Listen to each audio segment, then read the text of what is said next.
नमस्कार, मी आहे सुशील कुलकर्णी. आपण पाहता ॲनालायझर. ह्या दुसऱ्या भागामध्ये आपलं स्वागत. अजित पवार आणि त्यांच्याशी संबंधित चालू असलेली चौकशी हा खूपच गंभीर विषय सध्या महाराष्ट्राच्या पुढे आहे. अजित पवार याबाबत भावनिक आव्हान करतायत. माझ्या घरच्यांना का त्रास देत आहे असं म्हणतायत. शरद पवार देखील ही बदल्याची भावना असल्याचं सांगतायत. शरद पवार जालियनवाल्याच्या बदल्यात जालिमवाला उपाय चालू आहे असं सांगतायत. तर अजित पवार याला भावनिक करायचा प्रयत्न करतायत. वस्तुस्थिती काय आहे जरा नीट समजून घेऊया. अगदी आरंभापासून बघूया, थोडक्यात बघूया आणि पुढे जरा जास्त सविस्तर समजून घेऊया. ह्या प्रकाराचा सुरुवात तुम्हाला मी सांगतो. राज्यामध्ये साधारणतः 55 सहकारी साखर कारखान्यांची विक्री खाजगी क्षेत्राला झालेली आहे. धनंजयराव गाडगीळ यांनी सहकारी साखर कारखानदारी सुरू करताना खाजगी कारखान्यांचे सहकारीकरण केलं होतं.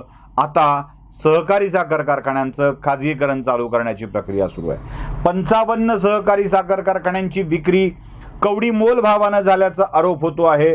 राज्यात 45 सहकारी साखर कारखाने सध्या बंद आहेत. त्यांच्याही विक्रीची प्रक्रिया लवकरच सुरू होऊ शकते.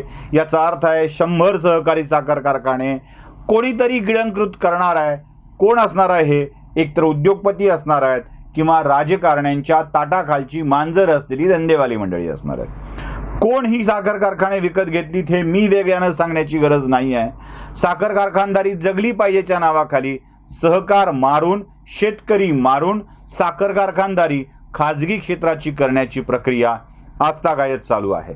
या प्रक्रियेवर आक्षेप घेणारी याचिका दाखल करण्यात आली होती. यावर गुन्हा दाखल करण्याची देखील प्रक्रिया सुरू होती. पण उच्च न्यायालयामध्ये सगळ्यांनाच अगदीच निर्दोष असल्याचं शपथपत्र देण्यात आलं आणि त्यातूनच क्लीन चिट देण्याचा प्रकार सुरू झाला. शिखर बँकेनं चुकीच्या प्रमाणात, चुकीच्या पद्धतीनं कर्ज वाटल्याचा देखील आरोप होता.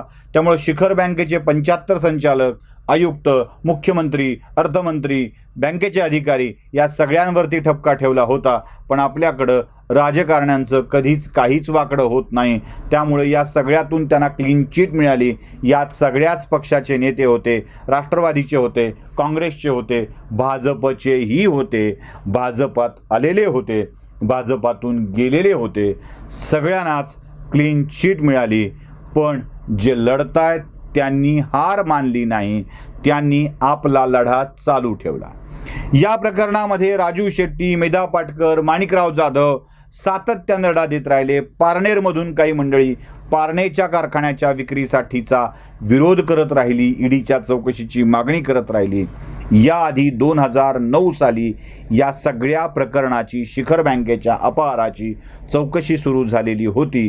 2009 साली पृथ्वीराज चव्हाण राज्याचे मुख्यमंत्री होते. हे आवर्जून लक्षात ठेवा. पृथ्वीराज चव्हाणांनी राज्य शिखर बँकेच्या कारभाराला वैतागून त्यावर प्रशासक आणला. चौकशी सुरू झाली. याच चौकशीतून गुन्हे दाखल झाले. पुढे क्लीन चिट मिळाली. पण 5 कारखान्यांच्या विरोधात निलंगा विधानसभा मतदारसंघाचे माजी आमदार, एकदाच आमदार झाले ते, शिवाजीराव पाटील निलंगेकरांचा पराभव करून जायंट किलर ठरले होते. तिथून शिवाजीराव पाटील निलंगेकरांच्या पराभवाला सुरुवात झाली. या माणिकराव जाधवांनी 5 साखर कारखान्यांच्या विषयीची तक्रार पुन्हा दाखल केली. 17 सप्टेंबर 2021 साली ईडीकडे याची चौकशी करावी अशी मागणी केली. शालिनीताई पाटलांनी जरंडेश्वरच्या बाबतीमध्ये तक्रार दाखल केली होती. जरंडेश्वरची तक्रार सुरू झाली होती. जरंडेश्वर गुरु कमोडिटीनं विकत घेतला होता बीव्हीजी कंपनीकडून. जरंडेश्वर बीव्हीजीला विकला, बीव्हीजीनी गुरु कमोडिटीला विकला. यात शरद पवार आणि त्यांच्या पत्नी यांचा शेअर असल्याचं बोललं गेलं. त्याची माहिती मिळाली. हा व्यवहार अत्यंत संशयास्पद पद्धतीनं झालेला होता. कारखान्याची किंमत, पुणे बँकेनं दिलेलं कर्ज या सगळ्याच गोष्टी संशयास्पद होत्या. पुढे आणखी 5 कारखान्यांची भर याच्यामध्ये पडली. म्हणजे जरंडेश्वर तर होताच, पुष्पदंतेश्वर सहकारी साखर कारखाना, कन्नड सहकारी साखर कारखाना जो बारामती शुगरकडे आहे, जगदंबा सहकारी साखर कारखाना आणि जालना सहकारी साखर कारखाना, अशा कारखान्यांची विक्रीची प्रक्रिया सुरू होती. आणि या प्रक्रियेच्या विरोधामध्ये माणिकराव जाधवांनी आपली तक्रार दाखल केली. माणिकराव जाधवांचं एक मोठं म्हणणं, स्टेटमेंट रजिस्टर्ड करून घेण्यात आलं आणि या कारखान्यांची देखील तपासणी सुरू झाली आणि या तपासणीत एक गोष्ट अशी लक्षात आली की खूप मोठे व्यवहार संशयास्पद आहेत. खूप व्यवहार संशयास्पद आहेत. म्हणजे कारखान्याची खरेदी, त्याला दिले गेलेले पैसे, मग ते एका कंपनीकडून दुसऱ्या कंपनीकडे हँडओव्हर करणं, त्यासाठी पुन्हा कर्ज घेणं, म्हणजे अंड्याचेही पैसे, आमलेटचेही पैसे, स्वयंपाकाचेही पगार, असा सगळा तो प्रकार. म्हणजे अंडं आणायचं कशासाठी, तर आमलेट करायसाठी आणलं होतं. मग आमलेट खाऊ घातलं तर आमलेटचं बिल वेगळं लावलं. अंडं आणलं होतं म्हणून आमलेट केलं, म्हणून स्वयंपाकाचे पैसे लावले. असा सगळा तो प्रकार.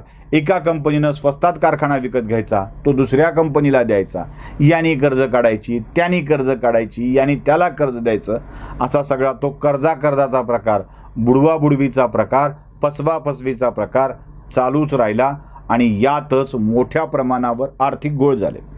अजित पवार आणि त्यांचे कुटुंबीय नातेवाईक यात सहभागी असल्याचा आरोप झाला.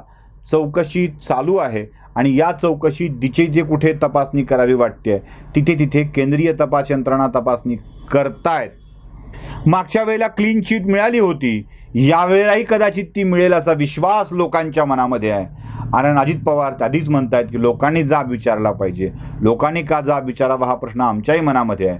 खरं तर लोकांनी हा घोळ झालाच कसा असा जाब पवारांना विचारायला पाहिजे, तपास यंत्रणांना नव्हे. या साखर कारखान्याचा घोळ किमान समोर येईल का, यावेळेला तरी तपास यंत्रणा प्रामाणिकपणे तपास करतील अशी अपेक्षा करायला हरकत नाही. व्हिडिओ आवडला असेल तर लाईक, शेअर आणि सबस्क्राईब नक्की करा. बेल आयकॉन दाबायला विसरू नका. धन्यवाद.